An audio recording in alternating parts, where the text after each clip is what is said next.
Hello everyone, and thanks for tuning in. My name is Carrie, and I'm a librarian with the Elyria Public Library. Today, to help celebrate Black History Month with a slight Valentine's Day twist, I'm going to share with you several recent romance releases, all of them written by Black authors. These novels have all the longing glances, undying proclamations, and grand romantic gestures that any romance fan could want. So settle in and let's take a look. First up is the debut for her newest series. It's Real Men Knit by Kwana Jackson. Jesse Strong is known for one thing, being an unapologetic Harlem heartbreaker. But the sudden death of his adoptive mother leaves Jesse feeling adrift and guilt-ridden. In an effort to make up for the grief he caused Mama Joy, he vows to keep her struggling yarn shop in business. However, despite being raised a competent knitter, Jesse doesn't actually know how the yarn shop operates. Fortunately, the shop's part-time employee, Carrie Fuller, offers to help him learn. Now, Carrie offers her services for 3 reasons. She loves the shop, she loved Mama Joy, and she's been in love with Jesse since she was a small girl. However, she knows his reputation and doesn't want to risk her own heart on a notorious heartbreaker, so she keeps quiet. But when the two find themselves sharing an apartment after a neighborhood emergency, both Carrie and Jesse will have to confront their hidden feelings as they work to reopen the store. If you're interested in romantic drama that focuses as much on family dynamics as the couple obtaining their happily ever after, or even if you're just looking for some affirmation that knitting and crafting are for everyone and not just grandmas, give this sweet read a try. Also, don't forget, Jesse has 3 other brothers that need to find their true loves, so the saga of the Strong Knits Harlem Yarn Shop is just beginning. Next is another series debut. We have The Boyfriend Project by Farrah Rochon. Having been badly burnt by her 3-timing boyfriend, Samia Brooks decides to forego romance in pursuit of becoming the best version of herself. She and her 2 new best friends make a pact. No men and no dating for the next 6 months. Instead, Samia is going to focus on remaining the best software developer at her company, as well as developing her passion project app that she's been putting off for years. Of course, that's when Daniel Collins arrives at her company, and he's handsome, sweet, and charming, and Samia finds herself smitten. However, Daniel is not what he seems, and Samia isn't willing to risk being hurt again. What helps the Boyfriend Project stand out is that when Samia finds out about the 2 women her soon-to-be ex is cheating on her with, instead of devolving into a catfight, the 3 women instead become the best of friends. Their developing friendship is just as important to the narrative as is the budding relationship between Samia and Daniel. If you want to see women building themselves up instead of tearing each other apart over a guy, as well as great women in STEM representation, definitely give this book a try. Jasmine Guillory continues her wedding date series with her 5th book, Party of 2. Olivia Monroe is shocked to discover that the handsome man she spent the night flirting with over cake is actually young hotshot Senator Max Powell. Even more shocking, she definitely wouldn't mind seeing him again. The 2 date in secret, but as the relationship continues to develop, they decided that due to Max being a public official, they should go public to avoid media speculation. However, the media decides in the interest of ratings to instead focus on Olivia's rocky past and her supposed suitability as a girlfriend for a United States senator. And while Olivia and Max do care for each other, neither is sure that their relationship is able to withstand the constant badgering and bad press. This is an endearing read with just how much Olivia and Max obviously care for one another. It also examines the disconnect between how public figures act in private versus how they are perceived by an audience. Max adores Olivia, but the press chooses to focus on how she's supposedly not the traditional type of girlfriend for a United States senator.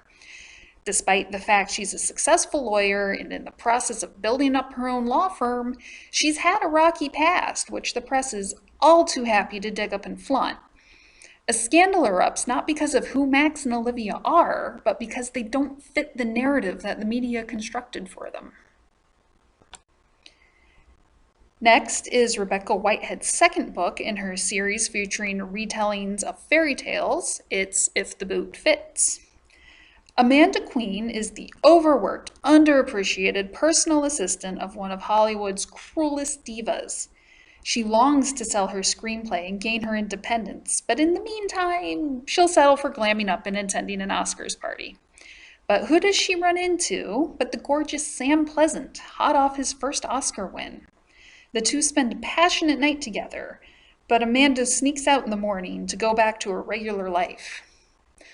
Unfortunately, she grabs the wrong swag bag and finds herself with Sam's Oscar statuette. Sam is intrigued by the mysterious woman who accidentally stole his Oscar, even more so when she arrives as a guest for a wedding hosted at his family's California ranch. Will their one-night stand blossom into something more magical, or is the spell already broken? If you're a fan of updating fairy tales, give the Cinderella update a try. There's no actual prince or a glass slipper or strange inability to recognize a woman without her trying on shoes first, but there is a ranch with horses, country charm, and humor. Donna Hill tackles romance during the civil rights movement with her standalone novel, Confessions in B-Flat. The year is 1963, and Martin Luther King has just delivered his famous I Have a Dream speech. Jason Tanner, longing to help spread the word of the civil rights movement, volunteers to head up north to Harlem. Here he meets Anita Hopkins, a beat poet who, like him, yearns for better days ahead. But while Jason feels that peaceful demonstrations and passive resistance as preached by Dr. King are the best way forward, Anita follows Malcolm X's message of by any means necessary. Anita feels that Jason is a passive do-gooder, whereas Jason feels that hostility lowers them to the level of their enemy. However, despite their warring ideologies, they can't fight the mutual attraction growing between them. What really helps immerse the reader in the drama of the story is not only does the author have her characters interact with civil rights icons like MLK and John Lewis, but she also includes photographs from events from 1963. These serve as a stark reminder that the events the fictional characters are reacting to, the I Have a Dream speech or the bombing of the Birmingham church, these events did happen and they had real-world consequences. Anita and Jason are fictional, but the hope and despair and rage and longing for justice they feel are anything but. Alyssa Cole's latest romance series kicks off with How to Catch a Queen. All her life, Shanti Mohapi has longed to be queen of the small country of Najaza. She wants the responsibility of the queenship to give her the power to effect positive change in the world. She is elated when she is selected as a bride for King Shanyu. However, she quickly learns that her place is not by the side of her husband helping devise policy, but more as an ornament. She's told she must be quiet and demure. What's worse, her husband Shanyu isn't interested much in his birthright as king. Even worse than that, if he bores of her as a wife, he can have her replaced within 4 months. But Shanti's determination to help her people intrigues him, and their marriage presses on, and the two grow closer. Soon Shanti is helping him see the plight of their country through a new set of eyes, and the two start to form a real partnership, much to the chagrin of others who do not approve of such an outspoken queen. This is a different take on the dating a modern royal trope. Shanti wants to be a queen, yes, but she's more interested in pursuing justice and reform than having all of her whims catered to. Alyssa Cole also uses this opportunity to explore the politics of Najaza. How does a small African country recover its independence after decades of colonialism? Also, how much should one cling to tradition, and when is it time to move on? Wild Rain is the second book for Beverly Jenkins' newest series, Women Who Dare. Garrett McGrady is heading west to interview Dr. Colton Lee for his column in his home's Black Run newspaper. Unfortunately, a blizzard hits and he's fallen off his horse and injured himself. Fortunately, he's rescued by Spring Lee, a denim-wearing, no-nonsense-taking woman rancher. And the longer Garrett stays in Wyoming, the more he finds himself drawn to the ways of the West, as well as the unconventional Spring. But family back home want him to return to wed a proper wife, and there are people here who are determined to ruin Spring's ranch and reputation. Beverly Jenkins often describes herself as a kitchen table historian, and that she often uses her fiction to introduce lesser-known elements of Black history to her readers, and continues to do so with this novel set in the Old West. Many Blacks and former slaves made their way west to earn a living, and yet they are often absent from stories and media set in the Old West. Jenkins brings this time to life with fascinating characters and a charming love story. And finally, Talia Hibbert wraps up her Brown Sister trilogy with Act Your Age, Eve Brown. After a misunderstanding involving incarcerated doves and a ruined wedding reception, Eve Brown is in search of a new job.